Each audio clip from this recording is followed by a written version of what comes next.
Hi, I'm Mark, and on today's episode of the Pop Faith Podcast, we're going to look at Proverbs 19 in our Bible Bite. I'm going to share a story about how OpenAI is developing a web search to rival Google. We're going to look at the Super Bowl commercials and kind of give a ranking of those.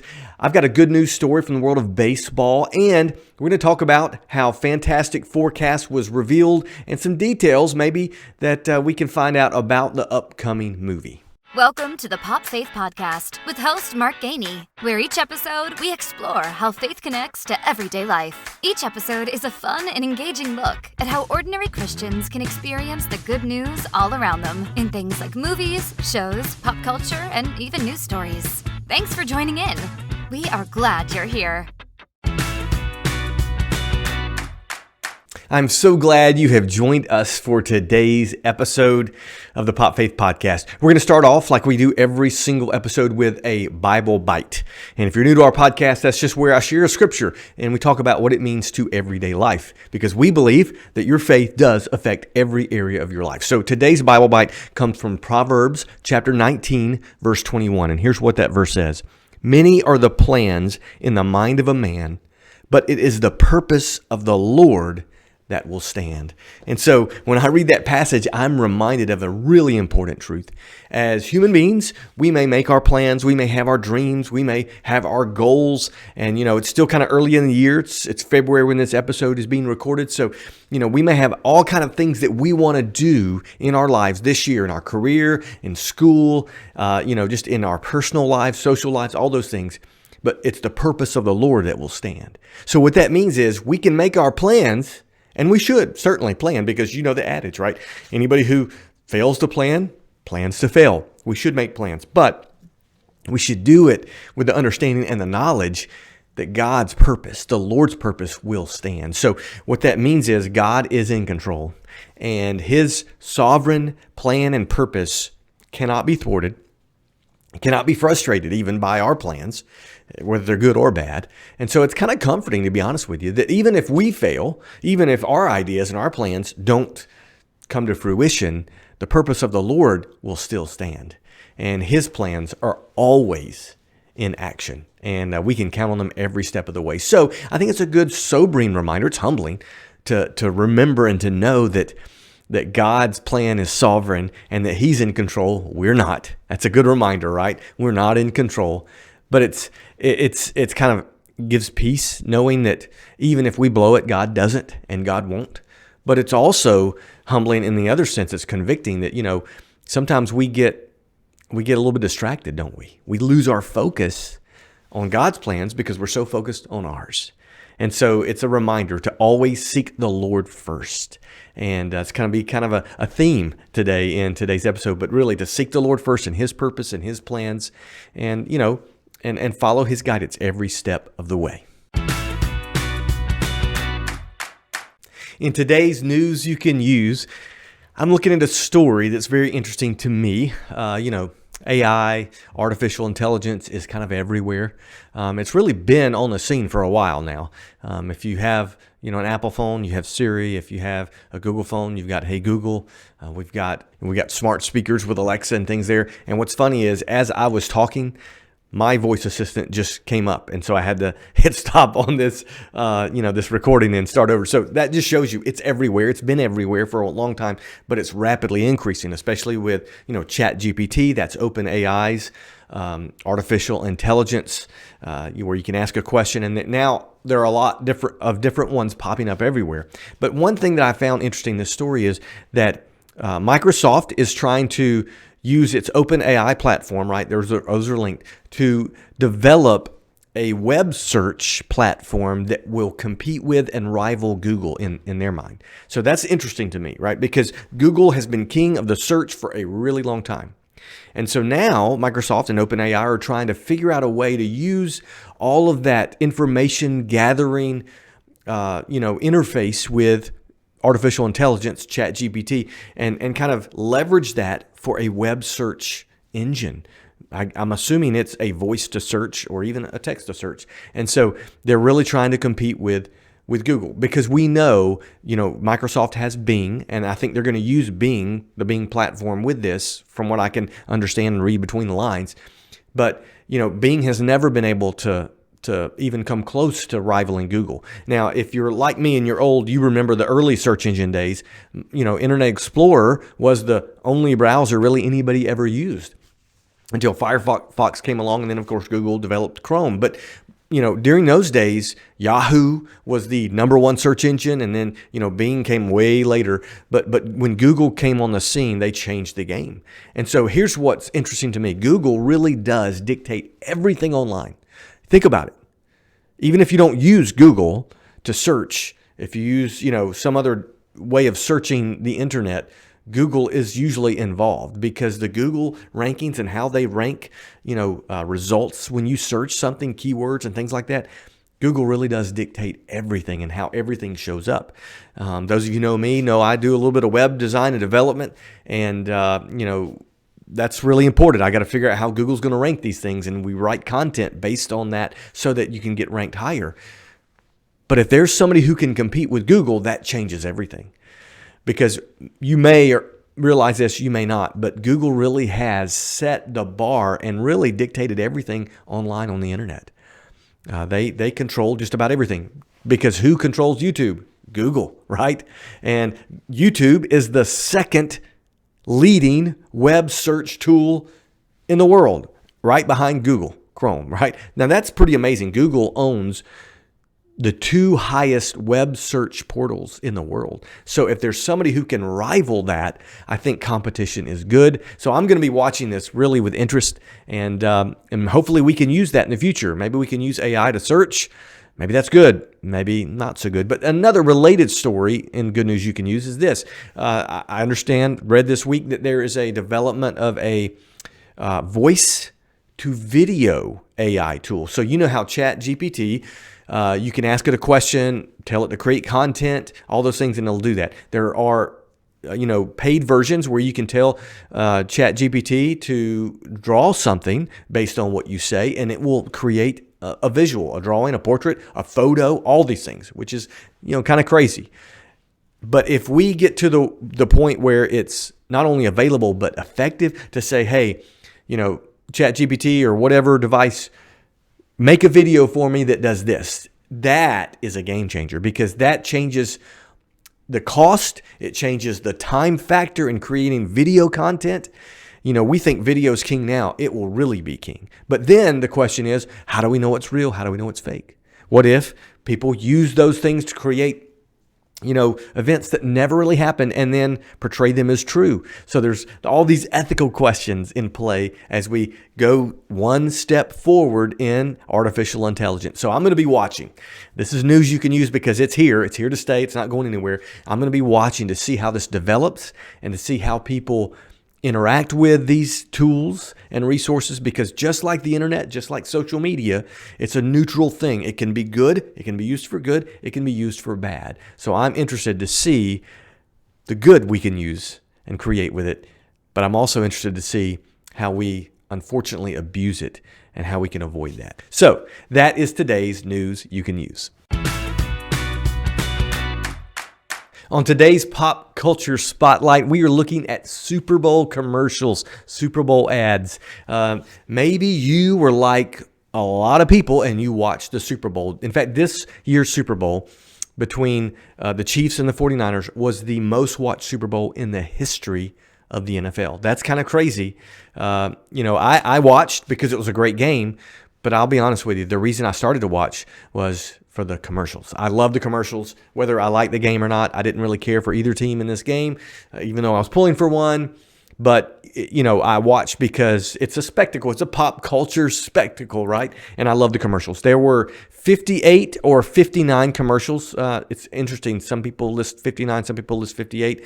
Anywhere, all kind of commercials. BetMGM, BMW, Dove, Kellogg, He Gets Us, Pepsi, Mars, Popeyes, State Farm, Booking.com, CrowdStrike, E-Trade, FanDuel, Google, Intuit, Nerds, Oreo, T-Mobile, Verizon, NFL itself, Toyota, Pfizer, Volkswagen, Snap, Bass Pro Shops, DoorDash, Etsy, Hershey's. I mean, there's a lot of commercials. You have the movie commercials. You've got the car commercials. tons of different commercials. So there are almost 60 commercials this year. And so I'm going to give you my top 3, okay? And I'm going to tell you why. But here's what I want to do. I want to hear from you. What are your favorite commercials from this year's Super Bowl? Okay, so I want to hear from you. What are your favorite commercials? And you can do that really easy. You can email feedback@popfaithpodcast.com. Just give me your ranking, and you can tell me why. I'd love to hear it. You can do it on social media. So on Facebook or Instagram, when you see the post of this episode, give me your ranking of your top Super Bowl commercials. And you can comment on YouTube when this is on YouTube. However you want to do that, I want to hear from you. I want to hear your Super Bowl commercial rankings. You can give me your top 3, top 5, whatever. And then I want you to tell me why.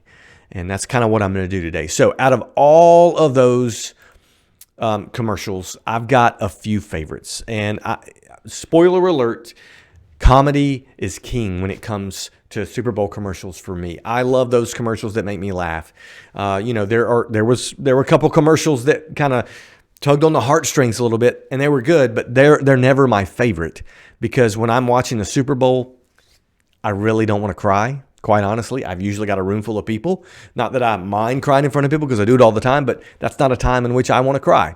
So I like ones that make me laugh. Now, I will say I'm a sucker for a good movie commercial, and there were some really good movie commercials. However, I'm not real sure I'm going to like the movies. And so they didn't make my rankings either. So here's what I'm going to do. I'm going to give you my top 3, starting with number 3. So my number 3 ranked commercial was actually from a product that I don't use, and it was Mountain Dew. It's Having a Blast. And again, I'm a sucker for kind of Easter eggs and, connections, things like that. So I loved Having a Blast because it included a character from one of my favorite shows, and that is Parks and Rec. And so it was just kind of clever. It was weird. It was funny. So the whole commercial was about having a blast anywhere.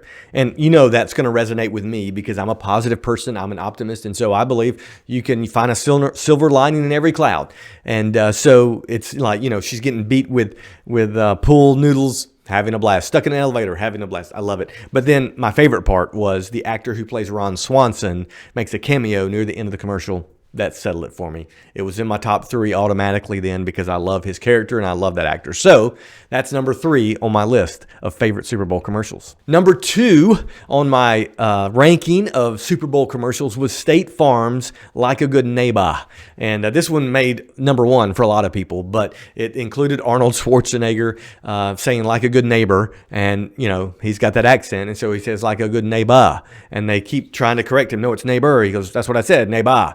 And I love it because he can't say it, right? And the whole commercial's about that. But the very end, another cameo, I'm a sucker for a good cameo, is Danny DeVito. I love Danny DeVito, but the movie Twins, and they're making a play, another Easter egg on the movie Twins, how they're, twins separated at birth and things like that. So he says like a good neighbor. Danny DeVito does for Arnold Schwarzenegger. Perfect timing, perfect delivery. It was so good. So I'm not a customer of State Farm either, but they had my number 2 ranked Super Bowl commercial this year.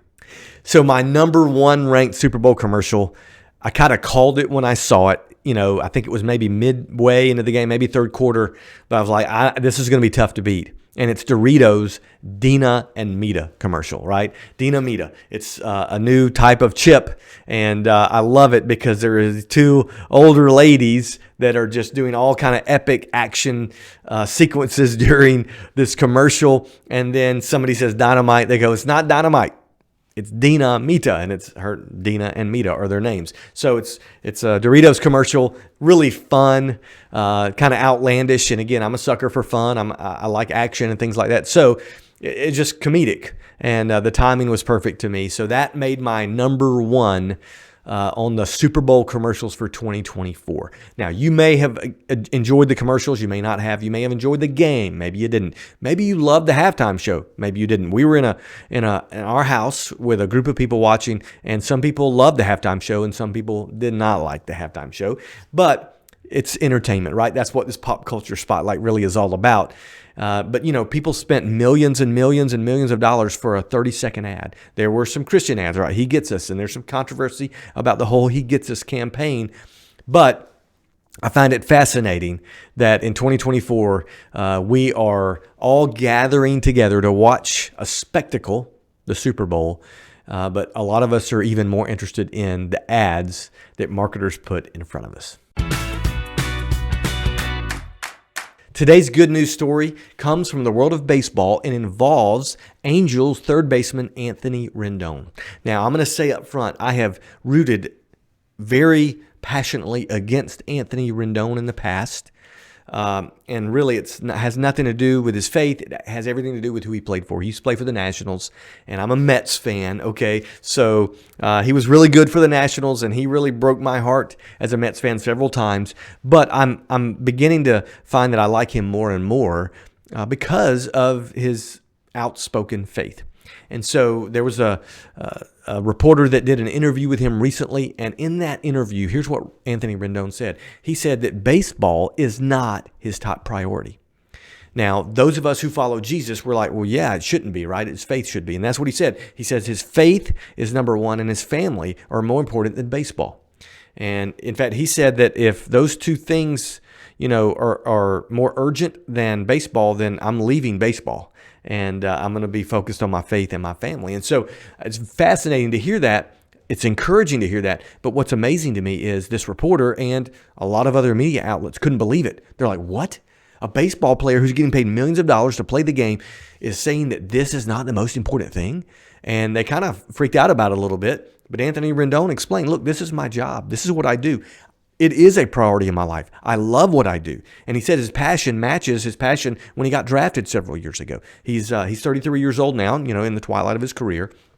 But I love the fact that he was bold enough to say this is not the end-all be-all. Because most baseball players, it is everything to them. Their success, there's individual success, their personal goals, their team goals, winning the World Series, all of that, it's their world. And here's Anthony Rendon, who's been highly successful in the world of baseball, saying this is not the most important thing to me. My faith is the most important thing. So I think it's an encouragement that no matter what you do, no matter where you are, you can have that same stance, right? No matter what your job is or what your season of life is. Maybe you're in the middle of your career, end of your career, beginning of your career. Maybe you're still a student and you think, well, this has to take precedence. Nothing takes precedence over our faith if you follow Jesus. And I love the freedom that he had to say that.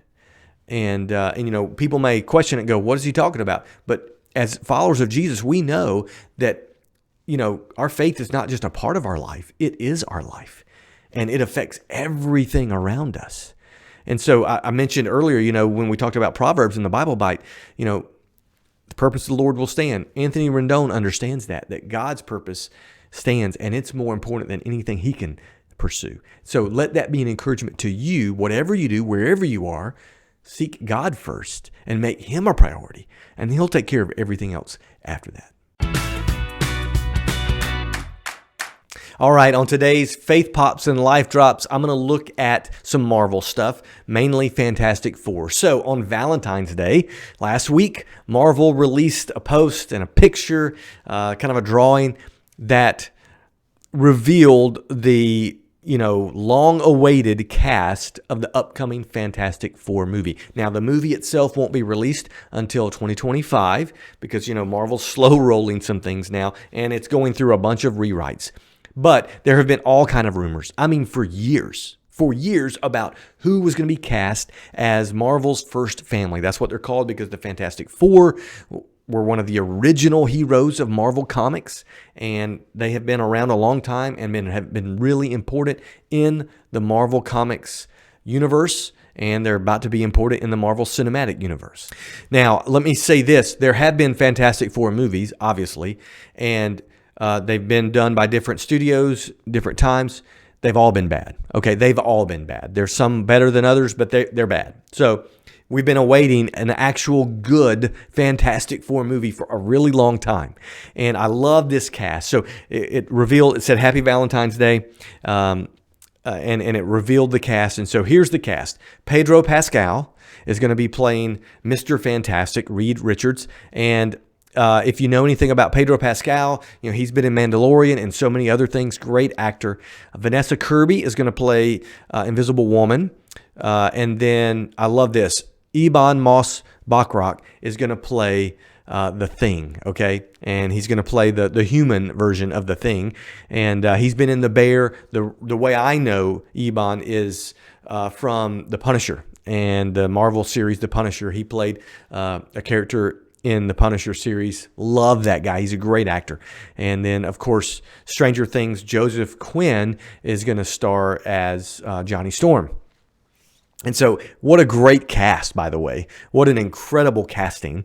And no matter how much you know about these, there's some really good actors, and I think they're going to bring a different kind of perspective to the Fantastic Four than we've seen in previous movies. So excited about that. This movie could be awesome. This movie could be terrible, right? That's kind of the way you feel about every single Marvel movie. I'm going to get to one that I just watched recently in a minute. But here's what I really want to talk about. There are actually some details about the movie, I believe, that are revealed in this picture. Okay, first of all, they have, for the most part, comic accurate costumes in this picture. You can see that picture if you're watching on YouTube now. These actually aren't their uniforms, but they're similar to it, but comic accurate, not like we've seen in the movies recently.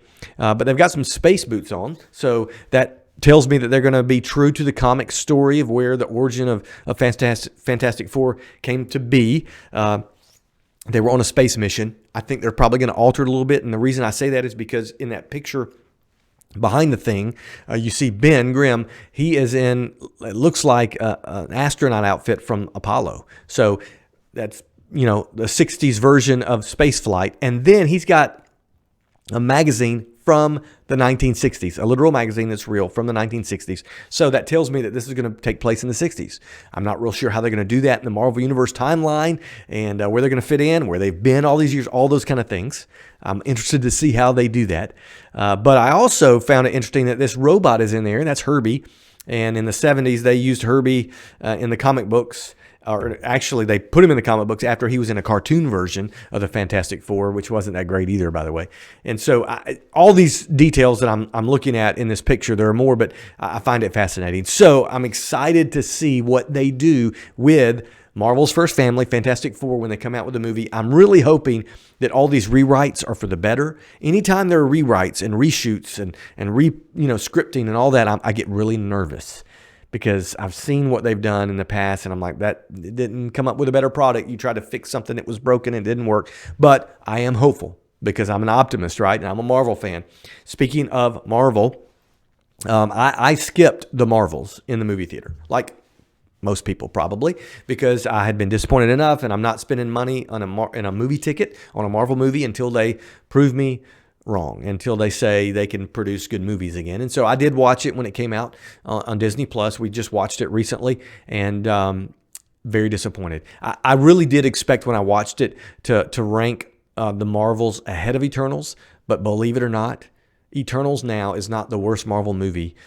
In my opinion, it's now the Marvels. It was that bad. It was terrible. So I'll have probably some people on here to help me review that officially soon, but I just wanted to share that disappointment again with another Marvel movie, and hopefully this one, Fantastic Four, will redeem the MCU and redeem the direction that they're headed when it comes out in 2025. So that is today's Faith Pops and Life Drops. Well, this has been a fun episode to record, and I hope you enjoyed it. Thank you so much for joining me again on the Pop Faith Podcast. I would love for you to rate and review the podcast wherever you listen to it or watch it. I would love for you to share it with others. I want others to be encouraged in their faith and to make faith a part of their life wherever they are. So make sure you share as much as you can about this podcast. And I can't wait to see you for the next episode. And until then, remember that faith affects every area of your life. So let it pop through wherever you are.